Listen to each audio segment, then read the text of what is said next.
Hello guys, you are now watching Yungit Vlogs. Kaya ang vlogger Yungit, ang vlogs kay Yungit. Apan di bagol ka importante. View mo, like and subscribe ka mo sa akong YouTube channel at i-hit nyo naman yung notification bell para mas updated kayo sa mga bago kong videos. Ngayon, kasama ko na pala si Angel Unofficial. Hello guys! Hello. Welcome to Abel Yungit Vlog. Ayan, hello sa mga viewers. Keep safe and God bless to all. Please subscribe to my channel, Angel Unofficial, and ring the bell para mag-notify kayo whenever I upload a new video. and also kasama ko ngayon Yes, si so hello po mga Marino. kayungits dyan. Hello mga kayungits. So nandito naman ulit si Marinong Homeboy. Hindi Marinong Onggoy ha, Marinong Onggoy. Marino Homeboy. Yes. Ngayon pala pupunta kami sa Kalangahan. Sa Kalangahan. Nandito na kami ngayon sa Barangay Agsuaw. So first time naming magkasama ni Angel Unofficial at si bro. Yes, Layo na, always. hindi na namin perfect. So pupunta na kami, ipapakita namin yung magandang view dito sa Barangay Agsuaw and also sa Kalangahan.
Gwapo si Yungit? Hindi gwapo si Marino? Kakarating lang namin dito sa pinupuntahan namin sa families ni Angel Official. So ayan po, hello po mga kayongis dyan, Si Marino. bagong dating, may baon kaming tingka. Oo. Hindi tayo. So hello po dyan sa mga viewers and subscribers po ni Yungit Vlog. Kakain tayo ng bingka guys. Bumili si Madam ng bingka sa Katmon kanina.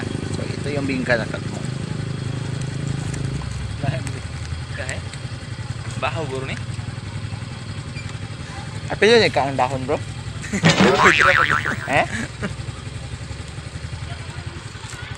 Ang ganda ng niyog nila, no? Kaya na-realize ko tuloy na hindi mo kailangang maging mataas para magbunga ng marami. Yes, Yung mga yes, tama. yung mga pandak, pwede ka magbunga marami pala. Kaya no? Hindi naman pala kailangang mataas ka para bubunga ka ng marami. Tulad din yan sa kasabihan na hindi lahat ng hindi lang po lahat na nasa baba walang chance nga tataas. Yes. Kasi tulad hindi sa specific na taas, yung baba nga marami ka tayong mga kamit, di ba? Parang gano'n na yun, marirelate talaga natin. Hindi ibig sabihin na ikaw ay mataas, you will be more fruitful. No? Yes. Yan. Tingnan nyo yung niyog. Kahit napakababa niya, napaka-fruitful. Makikita natin ang dami ng kanyang bunga. At itong nakikita nyo, ang sarap ng bibing. Maraming salamat sa inyong panonood at huwag nyo kalimutang i-subscribe. Marinong Homeboy. And sa hindi pa nag-subscribe kay Yungit Vlog, i-subscribe nyo na. And also, Angel and Official. And Sulahoy Vlog. And also Sulahoy Vlog, Kirk Content. Bye-bye.